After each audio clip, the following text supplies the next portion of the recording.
It was a moment that could break a lesser person, a brutal snap of reality delivered with a venomous smirk and a stack of papers. The very air in the house, a sanctuary I had painstakingly built from the ground up, seemed to thicken with malice. "Sign or get out," my husband Blake sneered, waving the documents like a conqueror's banner. He looked at me with an arrogance that suggested he truly believed this act of public humiliation, this calculated attempt to divest me of my home, would utterly shatter me. His eyes held a predatory glint, certain that throwing me out of the place I had fully paid for, meticulously maintained, and poured my soul into, would reduce me to tears, begging for scraps of my own life. But what he saw was not weakness, nor was it despair. Instead, a cold, unwavering resolve settled deep within me. With a quiet, deliberate grace that belied the storm brewing beneath the surface, I reached for the pen, affixed my signature to the documents, placed the keys to a home that had been mine long before he ever entered my life, gently on the table, and walked away. The silence of my departure was a stark contrast to the chaos he believed he had unleashed, an exit so calm it was almost menacing. Little did he know, that signature, that quiet departure, was not an act of surrender, but the first masterful move in a game he thought he was winning, a game I was already prepared to play. The Pretender's Play. The morning after my carefully orchestrated departure, the world outside Blake's manufactured triumph began to unravel, first subtly, then with a deafening roar. His elite lawyer, Thomas Garrett, a name I would soon know far too well, erupted into a furious tirade over the phone, his screams cutting through the early morning quiet. "Do you have any idea what you just let her do? We need to talk about the house." This urgent, panicked outburst was the initial tremor, a sign that Blake's grand scheme was already off the rails. Meanwhile, back in what was still my home, the illusion of his control was being meticulously staged. Blake's voice, jarringly confident, sliced through the 7 a.m. darkness, announcing his presence. I found him ensconced in my home office chair. Perfectly dressed in a charcoal suit, a new expensive-looking brown leather briefcase with combination locks at his feet. It was the kind of briefcase favored by men who craved the appearance of importance, men who longed to project authority in meetings they would never actually attend. He had meticulously arranged my own financial documents across the desk, bank statements, mortgage papers, the deed itself, spread out like damning evidence in a courtroom drama. "I've done some calculations," he declared, pulling out a pristine legal pad already covered in his scribbled numbers. "It's time we discuss who really owns what in this marriage." His positioning behind my custom-built desk was not accidental. It was a deliberate assertion of ownership, a theatrical declaration that he belonged there, in the very heart of the office where I had built Cassidy Blackwood Consulting from nothing into a formidable 7-figure enterprise. The soft morning light streaming through the window highlighted dust motes dancing between us, almost shimmering with the unspoken tension. It was then I noticed he had even moved my carefully arranged achievement awards, trophies of real success and hard-earned milestones, to make space for his flimsy legal pad. My eyes narrowed. "You went through my filing cabinet." It wasn't a question, but a cold, hard statement. This was the locked cabinet where I stored original contracts worth millions, sensitive client information protected by ironclad NDAs, documents that were the very backbone of my business. "Our filing cabinet, Cassidy," Blake corrected, tapping his pencil against the legal pad with a condescending air. "Marriage is a partnership, 50-50. That's what my attorney says." His attorney. The words hung in the air, thick with unspoken meaning, as I studied the man I had married just 4 years prior.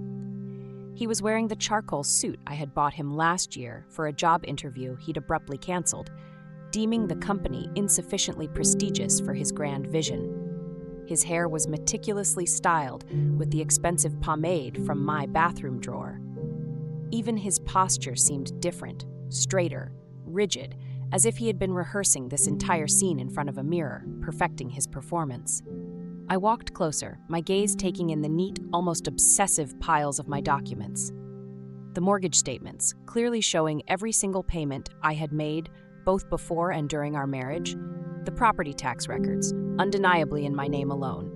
The deed, dated a full 2 years before Blake and I even had our first date, purchased with the inheritance money from my grandmother, a woman who had worked 3 jobs her entire life, saving every penny to leave me a legacy.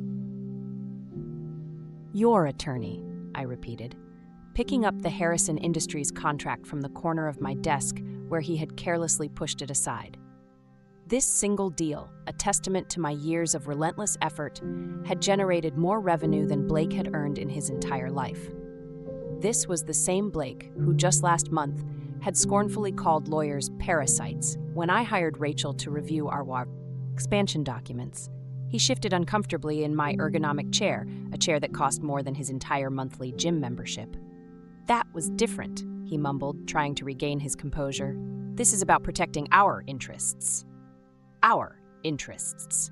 I carefully set down the Harrison contract and picked up his legal pad. His handwriting, a childlike scrawl, resembled a fledgling attempt at cursive, all uncertain loops and shaky lines. At the top, he had boldly written marital assets and proceeded to list everything I owned, including items acquired long before our marriage.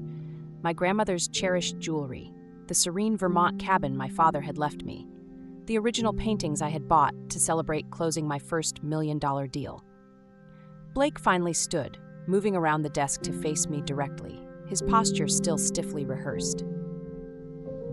"I've contributed to this marriage, Cassidy. While you were building your business, I maintained our home. I supported your career. Maintained our home." I thought about the contractors I'd hired to fix the roof leak Blake had never even noticed, the landscaping service I paid for because Blake's idea of yard work consisted of vaguely suggesting we hire neighborhood kids who never showed up, the cleaning service that came twice a week while Blake was at his extended lunches with his business partners, who, strangely, never seemed to have actual businesses of their own. "Is that what you told your attorney?" I asked, my voice flat, as I noticed a crumpled Garrett and Associates business card peeking out from under the mortgage papers. "That you maintained our home while I worked?" Blake's voice rose slightly, a tremor of desperation entering his practiced facade. "I've made sacrifices. I put my career on hold for this marriage." The career that had never truly existed. The consulting firm that never had a single client. The app development company that never developed a single app. The investment advisory service that never advised anyone because Blake lacked the required licenses and showed absolutely no interest in obtaining them. I moved to the window, looking out at the lush garden I had designed and paid for, where I had carefully planted roses from my grandmother's house after she passed. This was the house she had left me enough money to buy, back when Blake was still living in his brother's basement, spouting vague notions of potential and opportunity while playing video games until dawn. "The house is mine, Blake," I stated quietly, watching Mr. Patterson walk his beagle past our driveway. "My driveway. It was mine before we met. The deed is in my name alone. I've paid every mortgage payment, every repair, every improvement." "We're married," Blake insisted, as if those 2 simple words could magically erase years of meticulous financial records. The law says premarital assets remain separate property unless commingled," I interrupted, turning to face him fully. "And I've been very careful not to commingle." Blake's face contorted, a flash of genuine anger breaking through his practiced composure. He grabbed a stack of bank statements, waving them wildly at me. "These show joint account transfers. You put money in our shared account every month for household expenses, groceries, utilities, your personal spending, all documented, all separate from the mortgage and property taxes I pay from my business account." He slammed the papers down, his carefully constructed performance beginning to crack. "I deserve something for these 4 years. You can't... You can't what, Blake?" I picked up the deed, holding it up to the light. "Can't own what I bought with my inheritance? Can't keep what I've paid for every month while you were at the gym, at lunch, at networking events that never worked anything?" Blake snatched his briefcase, fumbling clumsily with the combination locks he had probably set just yesterday. "This isn't over. Thomas Garrett is one of the best divorce attorneys in the state." "Thomas Garrett advertises on bus benches," I said, remembering the garish yellow signs I'd seen downtown. "He was suspended from practice twice for ethics violations." Blake's face went utterly pale. How do you... I run a consulting firm, Blake. I do research. It's what successful businesses require. I calmly gathered my documents from the desk, sorting them back into their proper order. Something you'd know if any of your ventures had progressed beyond PowerPoint presentations. He stood there, briefcase clutched against his chest like a flimsy shield, the morning light making him look younger, almost like the charming man I'd met at that conference 4 years ago. The one who had spoken of dreams and ambition, who had made me believe partnership meant something more than mere financial contribution. We'll see what happens when the papers are filed. Blake, he said, his voice still trembling with residual anger as he moved toward the door. You might be surprised what a good attorney can do. I settled back into my chair, still warm from his recent presence, and pulled up my email.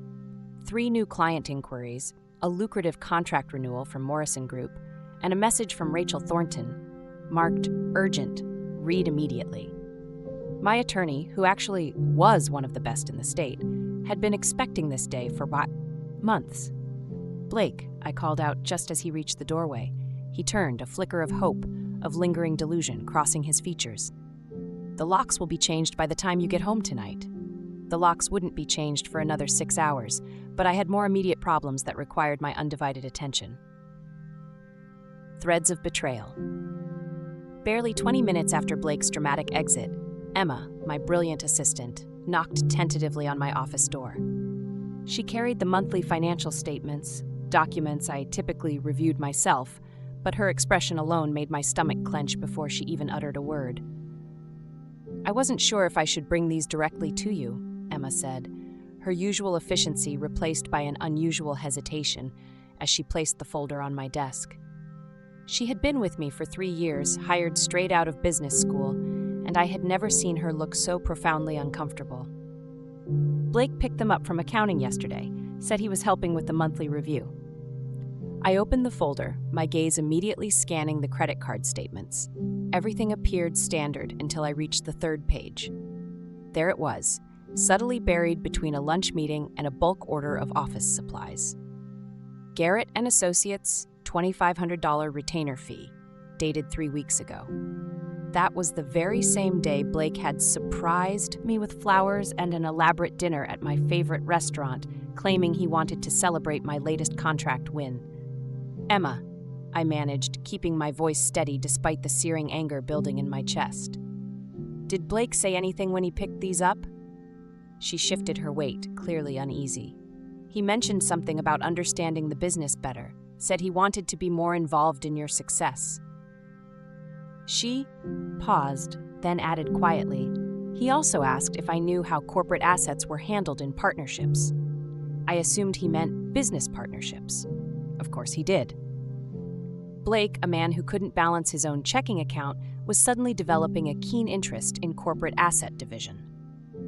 I flipped through more pages, unearthing 2 additional consultations charged to our joint account, one with a real estate assessor, another with someone named Bradley Kingston, whose LinkedIn profile, which I quickly pulled up on my computer, revealed him to be a business valuator specializing in privately held companies.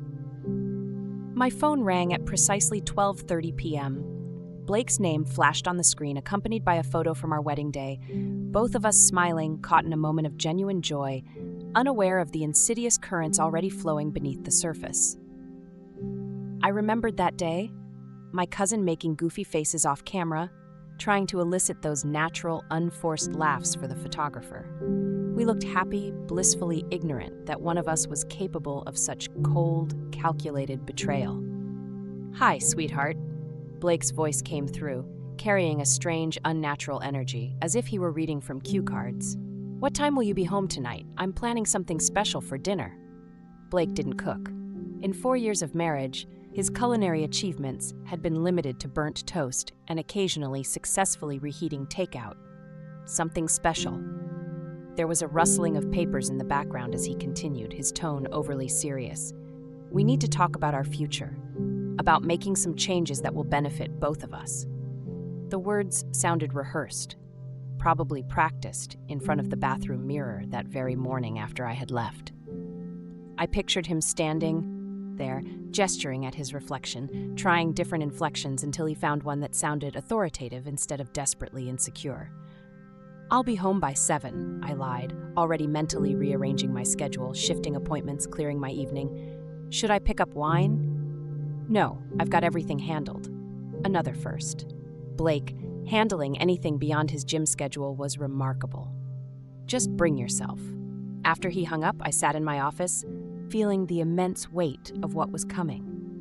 The man who needed detailed instructions to operate our coffee maker was orchestrating something he thought was brilliantly clever. The same person who had forgotten our anniversary twice was suddenly detail-oriented enough to hire lawyers and valuators without my knowledge. My phone rang again. This time it was my mother, her Florida number, bringing a different, more familiar kind of dread. Mom never called during business hours unless something was genuinely wrong. "Cassidy, honey, I'm confused about something," she began without preamble, her voice laced with concern. "Blake called this morning asking about your father's Vermont cabin. He wanted to know if the deed was in your name or if it was still part of the estate." The cabin. 2 acres of pristine lake property my father had left me when he died 5 years ago. Blake had been there exactly once, complaining incessantly about the lack of Wi-Fi the entire weekend, swearing he would never return. "What did you tell him?" I asked, my voice barely a whisper. "Nothing specific, but he was insistent. Said he was helping you organize family assets for tax purposes." She paused, and I could hear her uncertainty. "Since when does Blake care about taxes? Last Christmas he didn't even know what a W-2 was." "Mom, did he ask you about anything else? Your grandmother's jewelry? Whether it was formally appraised? Whether there was documentation?"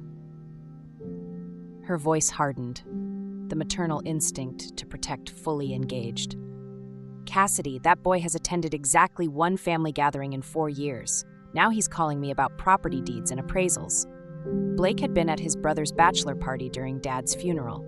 He had missed my grandmother's 90th birthday because of a networking retreat that conveniently turned out to be a golf weekend. He had never shown any genuine interest in my family beyond asking if there were any trust funds he should know about. Don't tell him anything else, Mom. If he calls again, refer him to me." "Already done," she said, a dark chuckle escaping her lips. "I told him my memory isn't what it used to be. My memory is fine. I remember exactly what I think of men who plan their attacks while pretending to love you."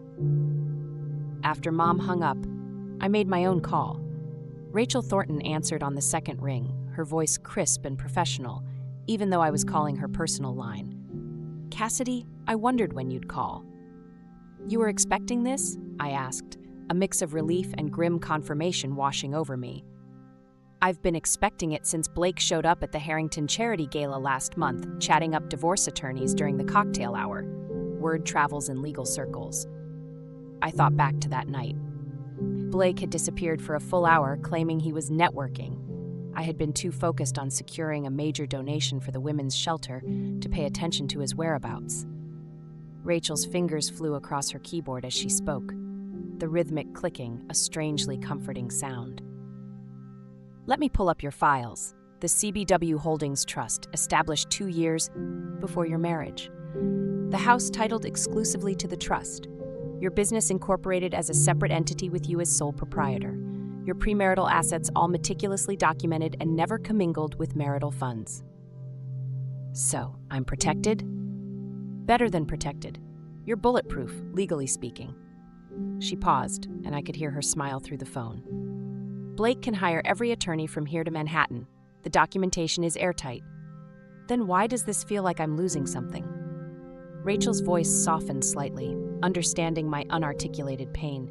"Because you are. You're losing the illusion of who you thought you married. That's often harder than losing money.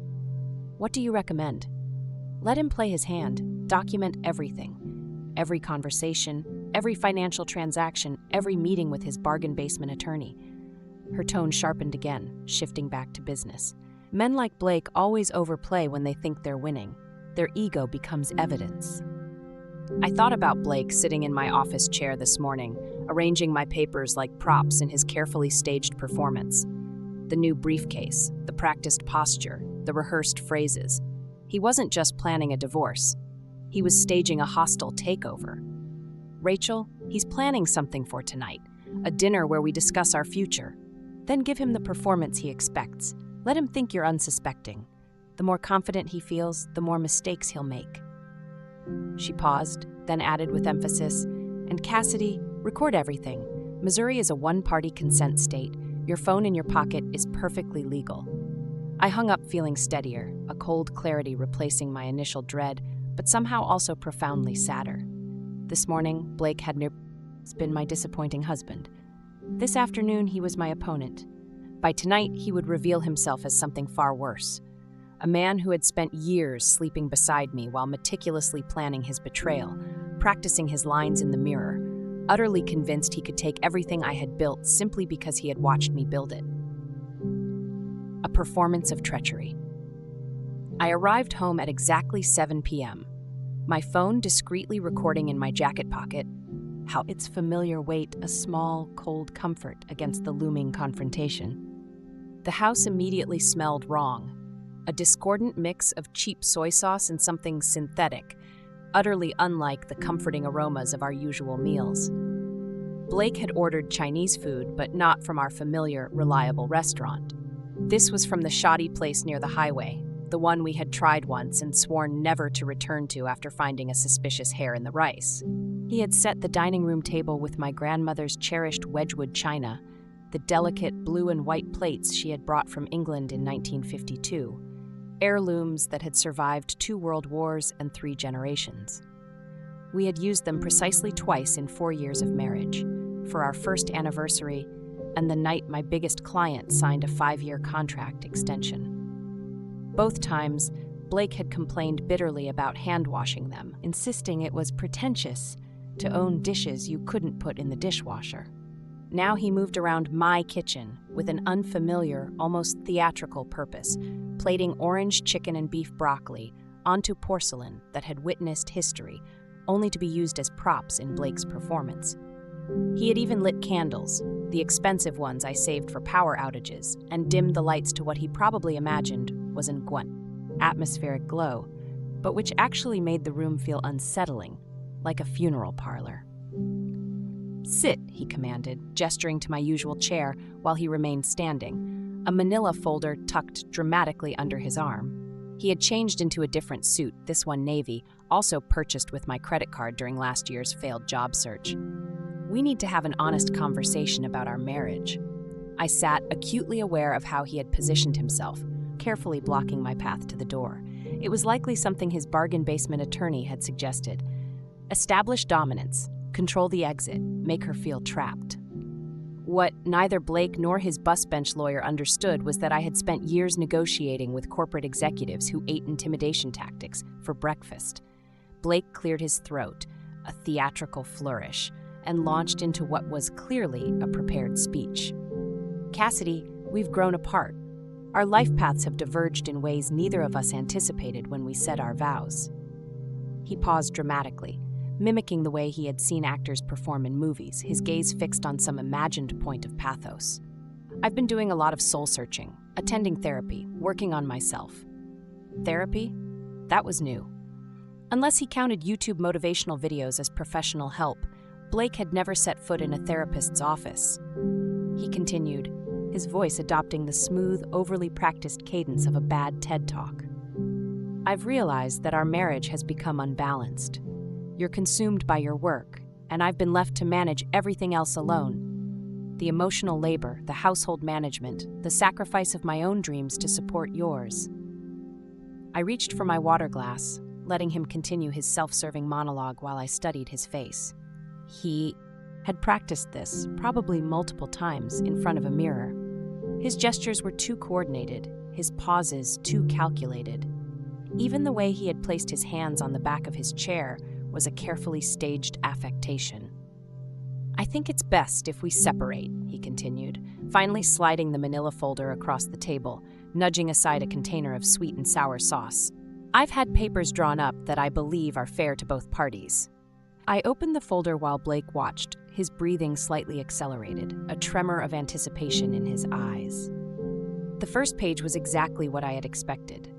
a legal document that was less a legitimate claim and more a delusion, looking as if it had been downloaded from a template website and haphazardly filled in with his own creative interpretations of property law. He was demanding the house, citing his nebulous contributions to its maintenance and improvement. He wanted alimony, generously based on his entirely fictional career sacrifices.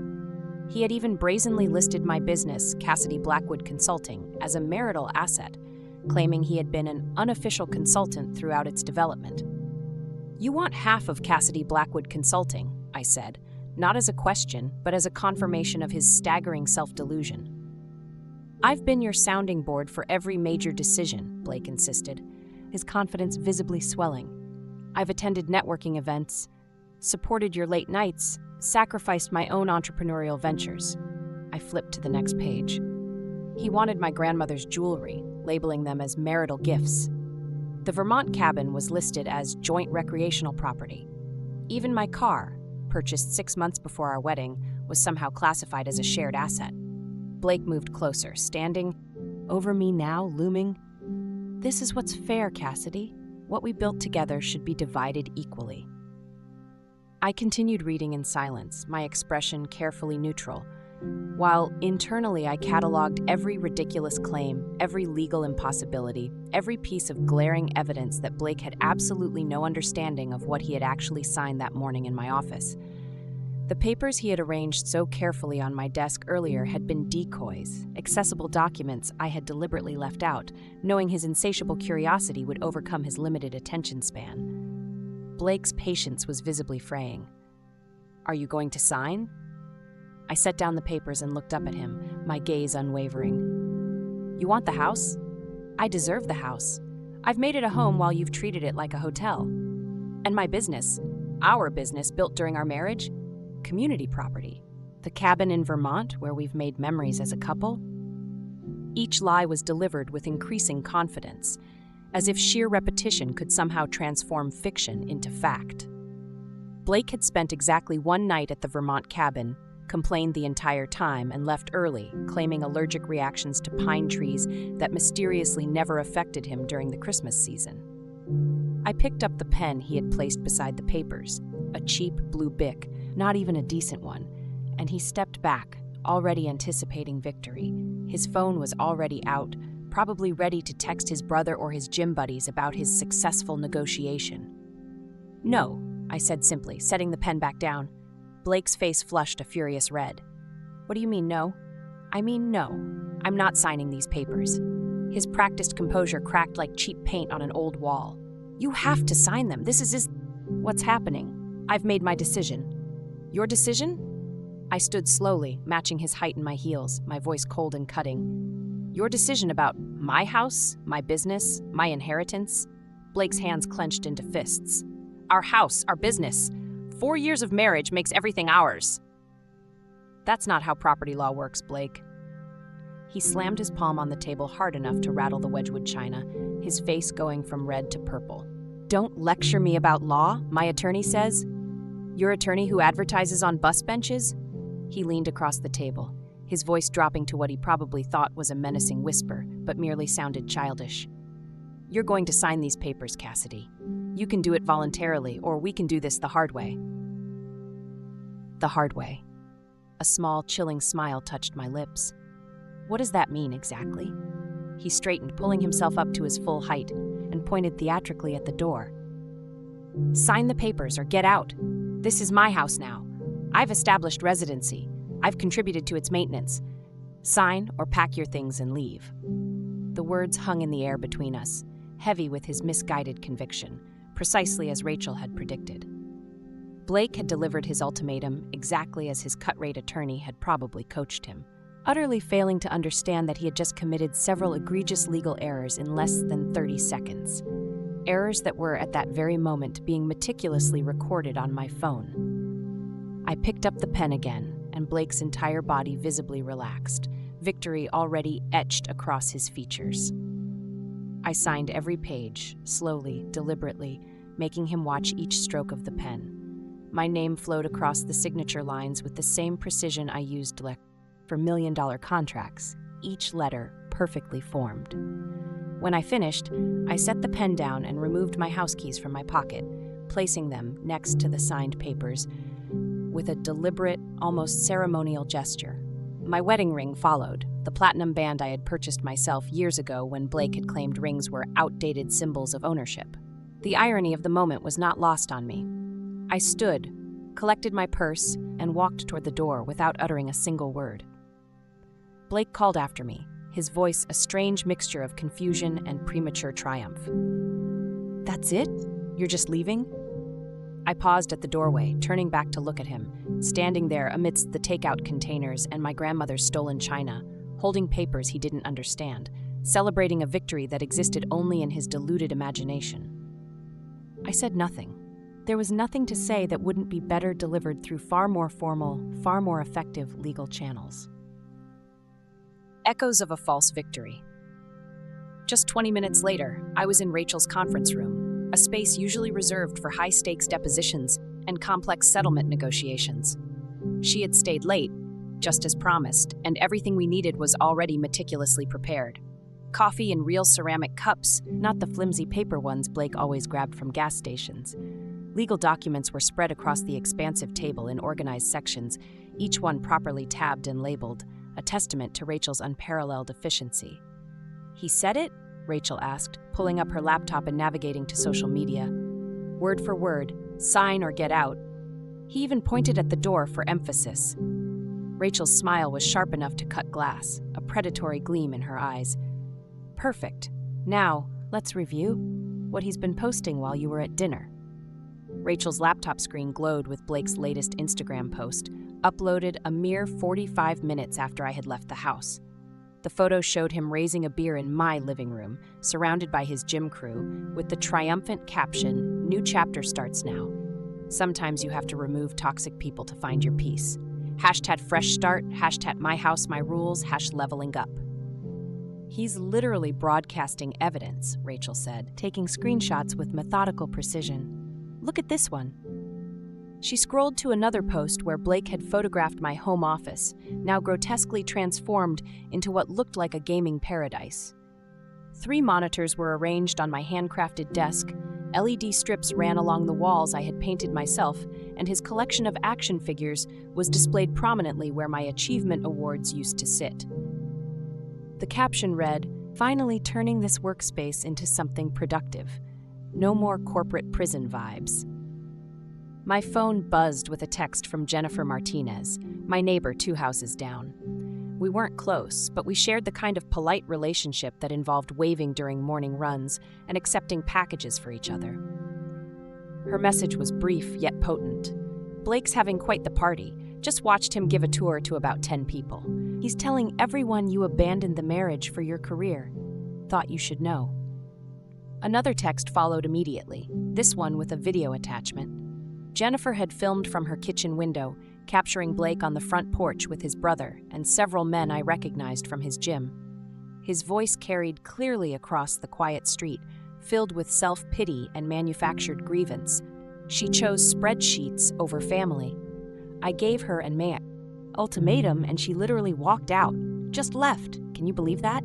4 years of supporting her ambition and she couldn't even fight for us. I set my phone down on the hotel suite's marble bathroom counter.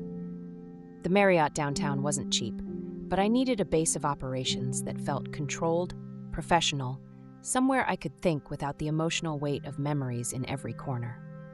The suite had a separate living area with a desk where I had already set up my laptop, preparing for what would inevitably come next. Marcus Chen's name appeared on my phone screen. My CFO rarely called after hours unless something required immediate attention. "The transition is complete," Marcus said without preamble, his voice calm and efficient. "All company accounts have been restructured. Blake Wilson's access was terminated at 8:47 p.m. His corporate card was deactivated, and all automatic payments linked to it have been suspended pending reassignment." "How many automatic payments?" I asked, my voice betraying no emotion. 17, including his BMW lease, gym membership, country club access, wine storage unit, and something called Executive Presence Coaching that's been charging $400 monthly for the past year. Executive Presence Coaching. Blake had told me that was career counseling. to help him launch his consulting firm. I had been funding his life coach, a professional hype man, to tell him he was special, while he contributed nothing to our household except dirty dishes and empty promises.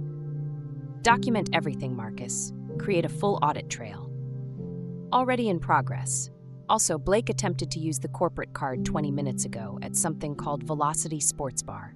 The transaction was declined. Of course. He tried to put his celebration party on my company card, the same card he had been using for years to fund his endless lunches with potential business partners who never materialized into actual ventures. My phone rang again, this time showing my sister Sarah's face, a photo from last Christmas when she had visited from Seattle. Sarah was 3 years younger, but decades wiser when it came to reading people. She had never liked Blake, though she had been polite enough to hide it during family gatherings. What kind of manipulative garbage is Blake trying to pull? Sarah's voice was tight with barely suppressed anger. He just called me claiming you're having some kind of breakdown, that you walked out on your marriage and need space to process your emotions. He actually suggested I should encourage you to seek therapy for your workaholism. He called you 20 minutes ago? I asked, the audacity of it all staggering. Had the nerve to sound concerned, like he was the worried husband. Kept saying you'd chosen your career over family, that he tried everything to save the marriage, but you were too focused on money to see what really mattered. I moved to the suite's window, looking down at the glittering city lights. Somewhere out there, Blake was celebrating in my house, telling his distorted version of events to anyone who would listen. The villain narrative he had crafted, where I was the cold, calculating businesswoman who had abandoned a loving husband. Sarah, he's trying to control the narrative before what, Cassidy? What's really happening? Because the Blake who called me sounded coached, like he was reading from a script. He used words Blake doesn't even know. He mentioned emotional labor and relationship equity. Since when does Blake know those terms? Since his attorney told him what to say. Sarah's silence lasted several seconds, heavy with understanding. He's trying to take the house, isn't he? The house Grandma's money bought? Among other things. That pathetic leech. 4 years of you paying for everything while he played entrepreneur, and now he wants to steal what you built? Her voice rose with indignation. Remember when Dad was in the hospital? Where was Blake? Oh, right, at a crucial networking retreat that turned out to be a golf weekend. I remember. 3 months Dad was sick, and Blake visited once for 20 minutes, and now he's calling me about family values. She paused, her voice softening. Do you need me to come get anything from the house? Important documents, Grandma's jewelry, anything he might damage or claim? Not yet. Let him think he's won for now. Cassidy, I know you. You're planning something. I'm not planning anything. I'm just documenting reality while Blake creates his own fantasy. After Sarah hung up, I opened my laptop and logged into our banking app. The joint account showed Blake's spending in real time. $127 at Velocity Sports Bar, declined. $84 at the liquor store, declined. $45 at the pizza place, declined. Each rejection was meticulously timestamped, creating a precise digital trail of Blake's collapsing celebration. A text from Emma appeared. Blake called the office asking about accessing the company portal, claimed he needed to review partnership documents. Security flagged it as unauthorized access attempt. Partnership documents. Blake, who had never been a partner in anything except spending my money, was already trying to establish a claim to my business.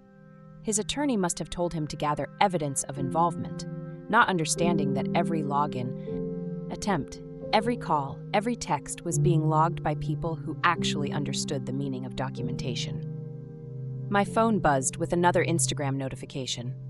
Blake had posted a photo of my wine cellar, the one I had custom built to store my collection of investment-grade vintages. He had opened one of my 2015 Chateau Margaux bottles, worth about $800, and was pouring it into red solo cups for his gym buddies. The caption read, "Life's too short for saving things for special occasions. Today is the special occasion." Rachel texted immediately. He's documenting destruction of separate property assets. Keep recording everything. The hotel room silence felt strange after years of Blake's constant noise. His video games, his endless conference calls for businesses that never launched, his motivational podcasts played at volumes that suggested he thought success could be absorbed through decibels alone. Here, in this temporary space, I could think clearly for the first time in months. Another message arrived, this one from the BMW dealership. Miss Blackwood, we're attempting to reach Blake Wilson regarding his lease payment. The account on file has been declined. Please contact us at your earliest convenience. Blake's first stumble was beginning. Tomorrow, when he woke up hungover in my house, surrounded by empty bottles and the debris of his premature victory party, the calls would start. The gym wondering about his membership, the country club about his access card, the wine storage facility about his monthly fee. Each small failure would build into an avalanche of reality that no amount of Instagram filters or contrived hashtags could possibly hide. I closed my laptop and prepared for bed in sheets that didn't smell like Blake's cologne or carry the weight of shared disappointments. Tomorrow would bring new developments, new evidence, new mistakes, as Blake continued to celebrate a victory that existed only in his imagination. Secrets in plain sight. Morning arrived with a jolt, triggered by a text from Emma that made me sit up straight in the hotel bed. Can we meet before the office opens? There's something I should have told you months ago. The timestamp showed 5:47 a.m. Emma never messaged before 7 unless something was seriously, fundamentally wrong. We met at a quiet coffee shop 3 blocks from my office, the kind of discreet place where business deals were discussed in hushed whispers and nobody looked up from their laptops. Emma was already there, nervously shredding a napkin into tiny pieces, her usual sharp composure completely absent. 3 months ago, during the Patterson Industries conference, she began without preamble, her voice barely above a whisper. I saw Blake at the Marriott downtown. You were giving your keynote presentation and I'd stepped out to handle that emergency with the Chicago contract. She paused, forcing herself to meet my eyes, her guilt evident. He was with someone, a woman, early 20s, blonde, extremely fit. The coffee shop's soft jazz music played as a surreal soundtrack while I processed this information. 3 months ago, Blake had told me he couldn't attend the conference because of a sudden stomach bug. I had delivered my presentation to 300 industry leaders while my husband was at a hotel 6 blocks away, likely engaged in something far less productive than the client meeting I'd briefly tried to rationalize. I convinced myself it was a client meeting, Emma continued, her voice trembling slightly. Blake was always talking about his business ventures, so I thought maybe he'd finally found an investor or partner. She pulled out her phone, scrolling through Instagram with practiced efficiency. Then last week, I saw this. The screen showed a woman's profile, Jessica Reeves, personal trainer and fitness influencer. In her recent posts, Jessica was conspicuously wearing my diamond tennis bracelet, the one Blake had claimed had been sent for cleaning 2 months ago. Another photo showed her casually sporting my Cartier watch, an anniversary gift that had supposedly been lost during our last vacation. Even more jarring, my grandmother's cherished pearl necklace adorned her neck in a gym selfie, accompanied by hashtags like blessed and living life. These are all your pieces, aren't they? Emma asked quietly, her eyes filled with a sad understanding. I recognized them from company events. The pearls had been my grandmother's wedding gift from my grandfather in 1951. Blake had told me they were at the jeweler being restored. The watch had mysteriously disappeared from our bedroom dresser. The tennis bracelet had supposedly fallen off during one of Blake's golf outings, and he had even filed an insurance claim that I had never followed up on because, foolishly, I had trusted my husband. Rachel called while I was still staring at Jessica's audacious Instagram feed, the images burning into my retina. My forensic accountant found something interesting, she announced, her voice precise. Blake opened a separate account 4 months ago at First National, different branch from your usual one, using your home address but only his name. How much? I asked, a chilling premonition settling over me. $37,000 in deposits over 4 months. Cash deposits structured to avoid reporting requirements. Classic. Concealment tactics. Papers rustled in the background. The timing corresponds with items disappearing from your inventory. your grandmother's silver tea service, the signed first edition books from your father's collection, several pieces from your storage unit, my father's books, the complete Hemingway collection he had built over 40 years, each volume carefully selected and lovingly preserved. Blake had said the storage unit had been reorganized for climate control, that everything was safer in new, specialized containers. I hadn't had time to inspect.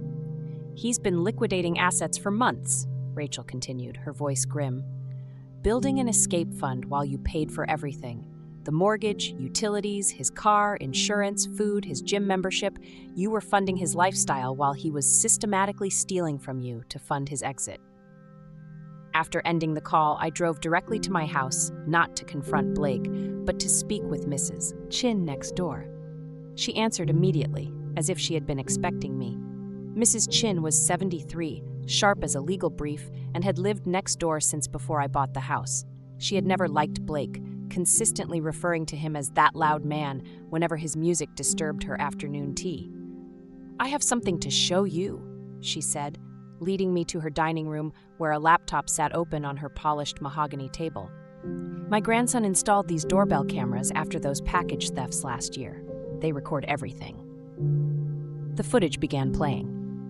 Date stamp, 2 weeks ago, 2:47 p.m. Blake's BMW pulling into our driveway. Blake getting out, walking around to open the passenger door for Jessica. They were laughing, his hand resting intimately on her lower back as he guided her to our front door. The casual intimacy of people who had done this many times before. There's more, Mrs. Chin said, clicking to another file. This is from last month, Jessica arriving alone with her own key. My house key. Walking in like she owned the place while I was at a client meeting in Boston. The timestamp showed she stayed for 3 hours. Another video showed them carrying boxes from the house to Blake's car. My boxes, my belongings, my life, being stolen piece by piece while I worked 14-hour days to pay for the roof over their heads. I should have said something sooner, Mrs. Chin apologized, her eyes filled with regret. But I wasn't certain it was my place to interfere in marital matters. Back at the hotel, Rachel had assembled even more information about Thomas Garrett, Blake's supposed legal champion. The research painted a picture of staggering incompetence wrapped in flashy marketing. 2 suspensions from the bar for ethics violations, one for mishandling client funds, and another for filing frivolous lawsuits. His website promised aggressive men's rights representation and featured glowing testimonials that Rachel's investigator had quickly discovered were entirely fabricated. He advertises on Facebook and Craigslist, Rachel said, barely concealing her professional disdain. His success rate is 12%. Most of his cases settle unfavorably or get dismissed.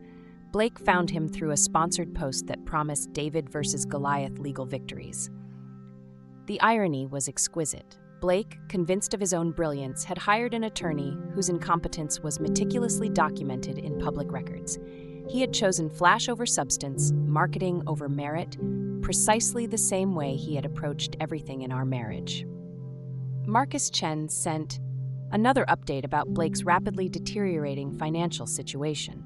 The executive presence coaching had been canceled for non-payment. His wine storage unit was sending default notices. The country club had suspended his membership pending payment of outstanding dues. Each domino was falling, exactly as predicted. Blake's carefully constructed image was crumbling, one declined transaction at a time. Jessica had posted another photo that evening, brazenly wearing my grandmother's emerald ring at a restaurant I instantly recognized as the place Blake had proposed to me 4 years ago. The caption read, "When you know, new beginnings, upgrade, worth it." Great, as if my life, my success, my grandmother's cherished jewelry were just temporary placeholders until Blake could trade up to a younger model. The investigation was revealing far more than just financial fraud and adultery. It was exposing the systematic, cold-blooded planning of a man who had viewed our entire marriage as nothing more than a calculated business opportunity from day one, staying just long enough to position himself for what he thought would be a profitable exit. The house of cards crumbles. Rachel and I arrived at her office at 8 in the morning, earlier than usual, because she wanted to review the trust documentation one final time before the inevitable phone calls started flooding in. The morning sun streamed through her corner office windows, illuminating the neat stacks of papers that represented 4 years of my marriage, now reduced to sterile asset lists and legal precedents. At precisely 8:47 a.m., my phone lit up with notifications from the BMW dealership's automated system. Blake's car had been repossessed from my driveway 30 minutes earlier. The tow truck driver had left a notice on the front door, explaining that the leaseholder should contact the Financial Services Department immediately.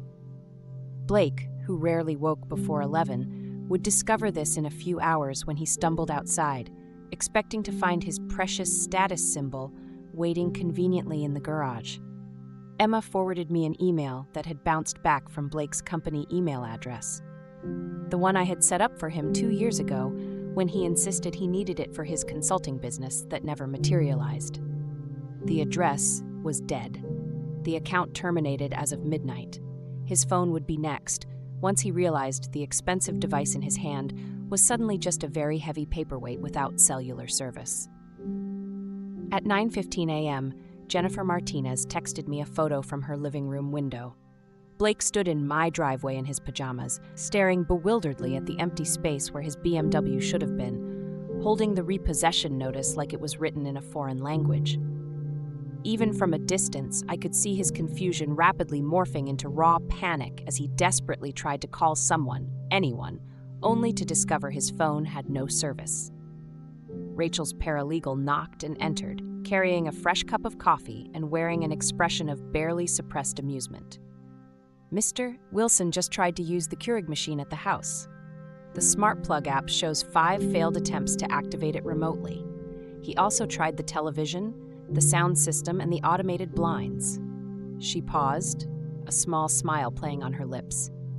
Everything's been disconnected from his access.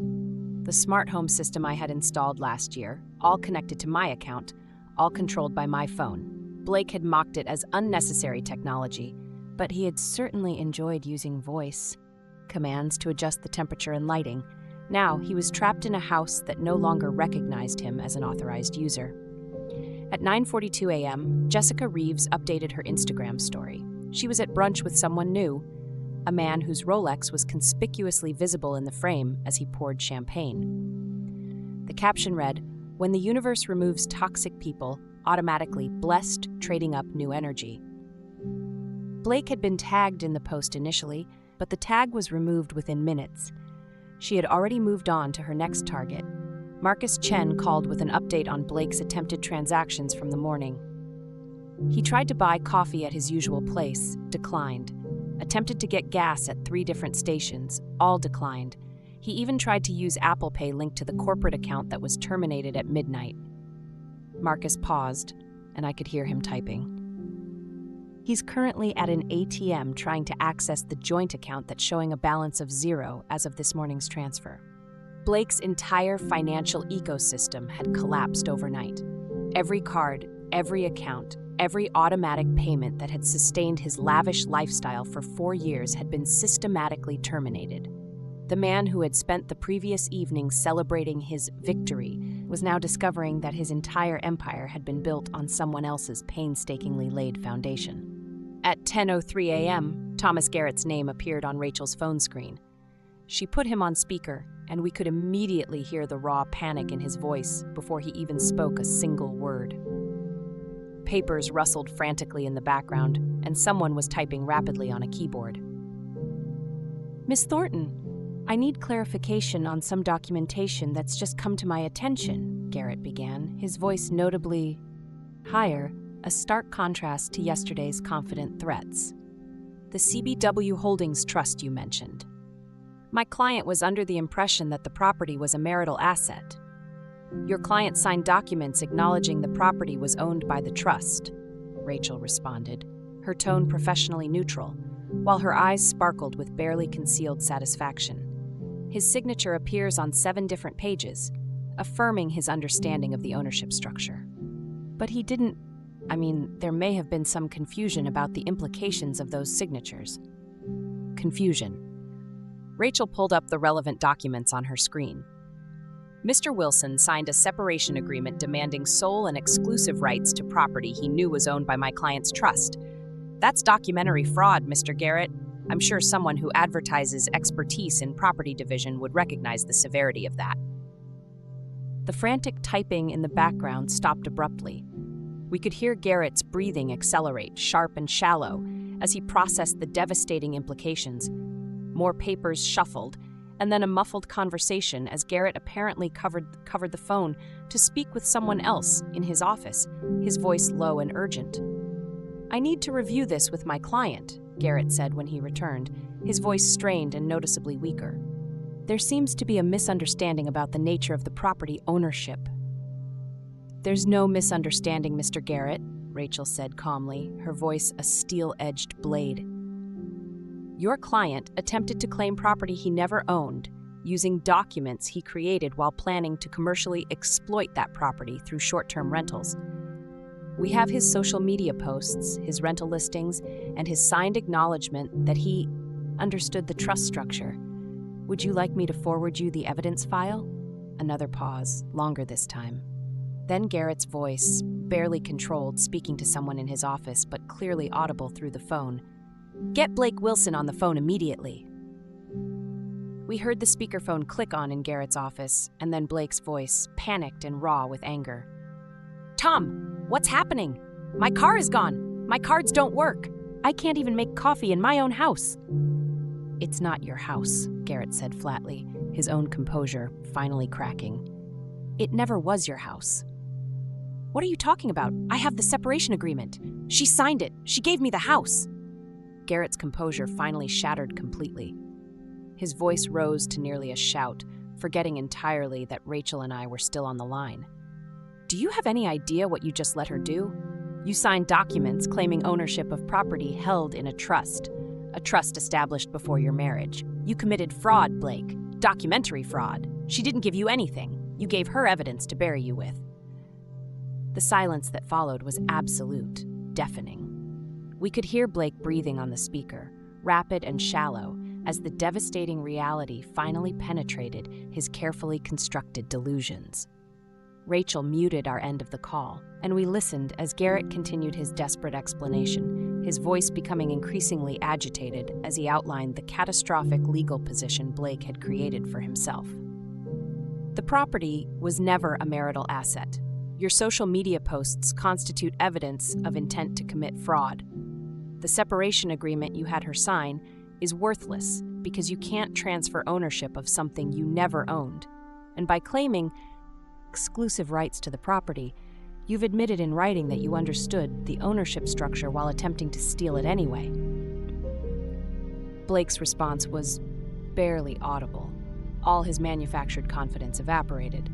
"But you said possession was 9/10 of the law. You said if I established residency."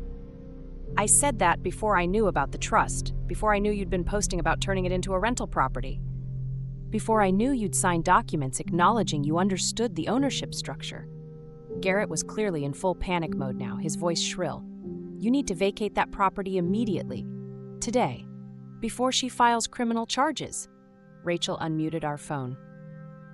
"Mr. Garrett, we're prepared to give your client 72 hours to vacate, provided he doesn't damage any property or remove any items that don't belong to him. After that, we'll proceed with formal eviction and criminal fraud charges."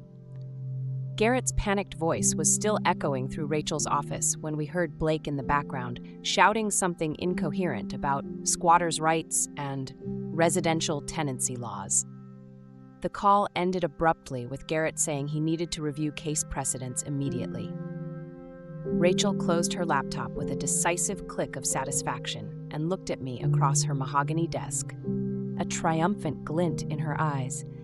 "The eviction notice will be served tomorrow morning at 7, she said, pulling up the Sheriff's Department portal on her screen. "Deputy Martinez has already been briefed on the situation. He's handled dozens of these cases where someone claims ownership without legal standing." The Reckoning. The next morning, I watched from my hotel room window as the sun painted the downtown skyline in shades of gold and amber, a beautiful, peaceful tableau against the quiet unfolding of justice. At precisely 7 a.m., my phone buzzed with a text from Jennifer Martinez, my observant neighbor. She had attached a video of Deputy Martinez, crisp in his uniform, walking up my driveway, carrying official documents that would formally begin Blake's removal from my property. 20 minutes later, my phone rang. Blake's number appeared on the screen, calling from a landline since his cell service had been terminated. I answered on the third ring, keeping my voice meticulously neutral and professional.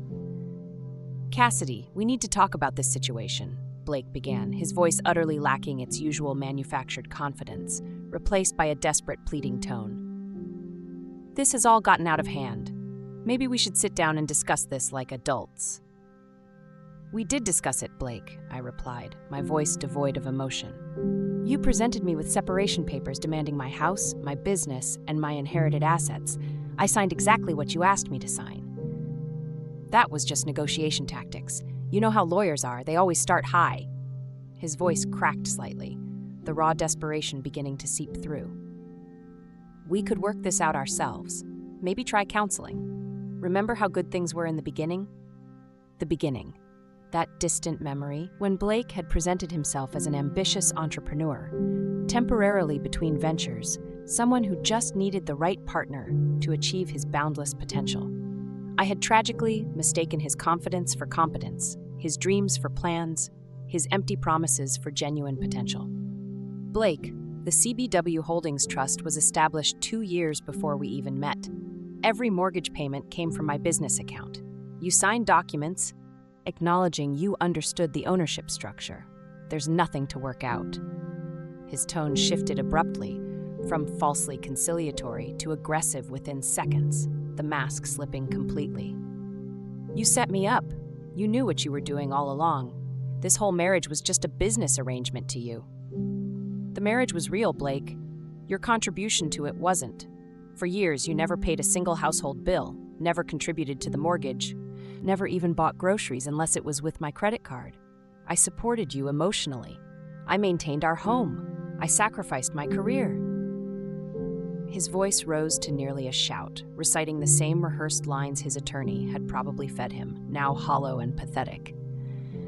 "You played video games while I worked 14-hour days. You went to the gym while I negotiated million-dollar contracts. You had affairs while I was at conferences earning the money you were spending." I kept my voice steady, factual, without emotional inflection, cutting through his self-pity. "You didn't sacrifice anything, Blake, because you never had anything to sacrifice." The silence stretched for several agonizing seconds before Blake's voice returned, smaller now, almost pleading. "Where am I supposed to go? I don't have any money. My car's been repossessed. You've destroyed my life. Your brother is coming with a moving truck this afternoon. You have 72 hours to remove your personal belongings. Anything you actually own, not anything purchased with my money or claimed as mine." Blake's brother Daniel, a man whose weary pragmatism always seemed at odds with Blake's grandiose delusions, arrived at 2 p.m. with a U-Haul truck that looked comically oversized for what Blake actually owned. I watched through Mrs. Chin's security camera feed as Daniel, with a resigned sigh, helped Blake carry out his meager possessions. The gaming chair he bought with last year's consulting bonus, which was actually my quarterly dividend, the exercise equipment purchased during his fitness influencer phase, funded by my annual bonus, the vision boards he'd meticulously created during his life coach certification, a program I'd paid for, which he'd never even completed. Jennifer Martinez sent me updates throughout the afternoon. "They're arguing about the television," she texted. "Blake insists it's his. Daniel just showed him the receipt on your credit card statement."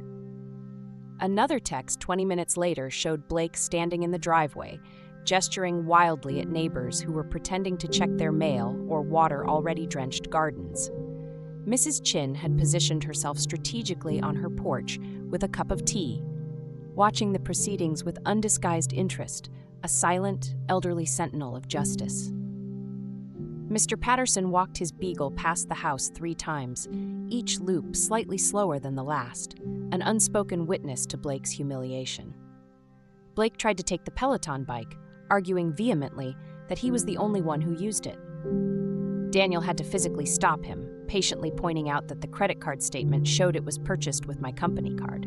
The wine refrigerator became another point of contention until Daniel pulled up the purchase history on his phone, proving beyond doubt that it predated Blake's arrival in my life. By 4 p.m., the truck contained a pathetically small collection of items.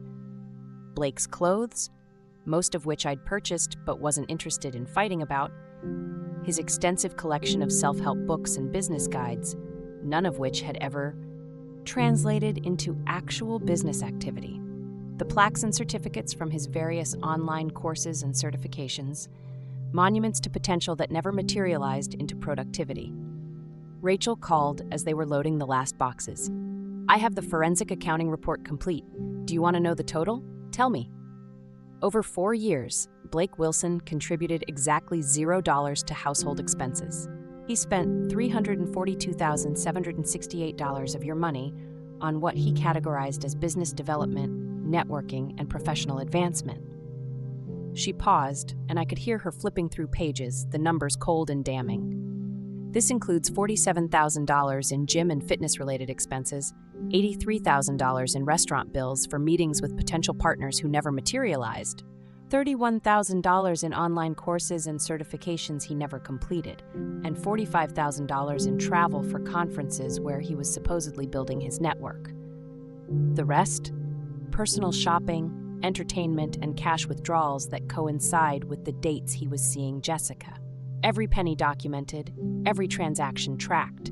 If he tries to claim any financial interest in your assets, this report will demonstrate he was essentially a dependent who contributed nothing while actively depleting marital resources.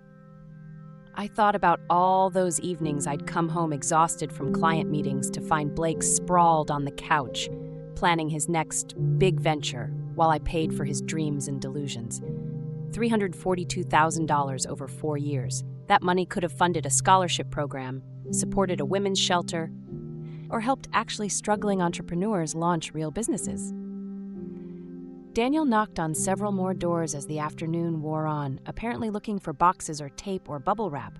Blake stood by the truck, his shoulders slumped, watching his life get packed into a space smaller than my walk-in closet. The man who tried to steal my house was being evicted with barely enough possessions to fill a studio apartment. His empire, once so grand in his own mind, was revealed to be nothing more than borrowed luxuries and stolen dreams. The U-Haul truck disappeared around the corner at 5:47 p.m., carrying Blake's meager possessions and oversized delusions.